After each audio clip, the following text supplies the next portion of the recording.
Here's the latest audio research news from the transmitter. Post-infection immune conflict alters fetal development in some male mice. By Vivian Callier. Infection during pregnancy causes almost immediate changes to placental cells called spongiotrophoblasts, according to a new study in mice. That change compromises maternal immune tolerance of the fetus and in turn sets off a cascade of inflammation that ultimately leads to behavioral differences in some male pups, the researchers found.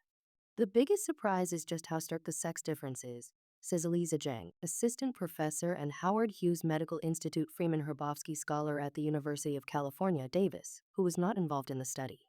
In people, infection during pregnancy increases a child's likelihood of autism about threefold.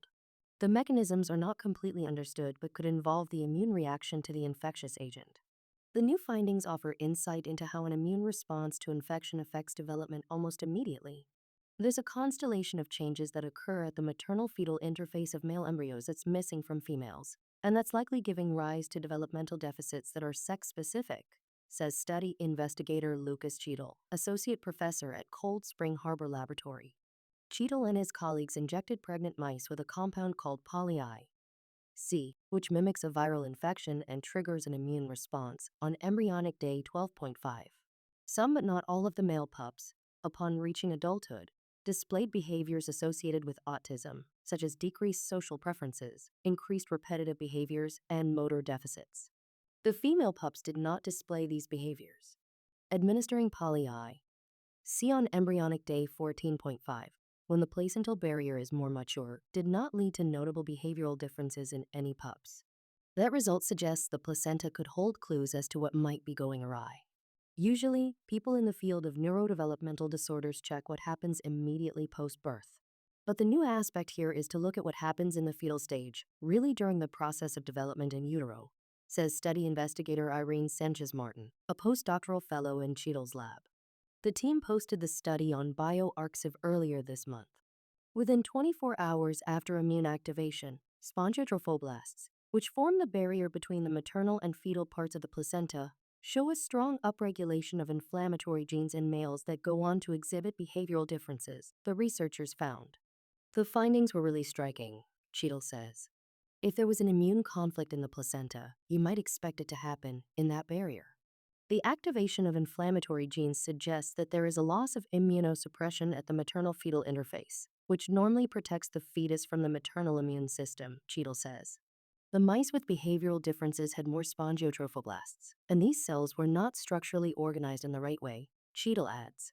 We've understood for a long time that maternal immune activation leads to sex-specific, male-specific vulnerabilities, says Serena Banu Gumusoglu, assistant professor of obstetrics and gynecology and psychiatry at the University of Iowa, who did not contribute to the research.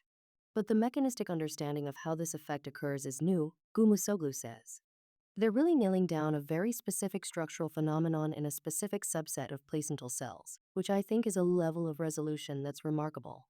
Affected male mice also showed rapid accumulation of immune cells and cytokines, particularly IL-6, which is associated with autism-related behaviors in mice, in the amniotic fluid, which bathes the developing fetus. None of the cytokines were increased in the amniotic fluid of females. One likely reason for the sex difference in the risk of placental immune conflict is that the male fetus has antigens, for example, Y chromosome-encoded antigens that the female fetus does not, Cheadle says. Having more antigens that the mother's immune system recognizes as foreign, in combination with the loss of immunosuppression at the maternal-fetal interface, might make the males more susceptible to the impact of maternal immune activation, the researchers suggest. Not all male mice were equally affected, but those that were tended to be ones that, in the embryonic stage, were neighbored by other male embryos rather than female embryos, the researchers observed. Thus, a pup's likelihood of behavioral differences was related not only to its sex, but also that of neighboring fetuses in the womb. If we really want to understand autism and neurodevelopmental disorders on a comprehensive level, we need to make room for studies that are focused not only on brain-intrinsic drivers of autism spectrum disorder, but on other drivers as well, Cheadle says. Understanding autism from a variety of perspectives, whether it's neurological, immunological, or even placentological, I think those are all important pieces of the puzzle. This audio was created using artificial intelligence. Stay up to date with the latest neuroscience news and perspectives at thetransmitter.org. Follow audio research news on Spotify, YouTube, or wherever you get your podcasts.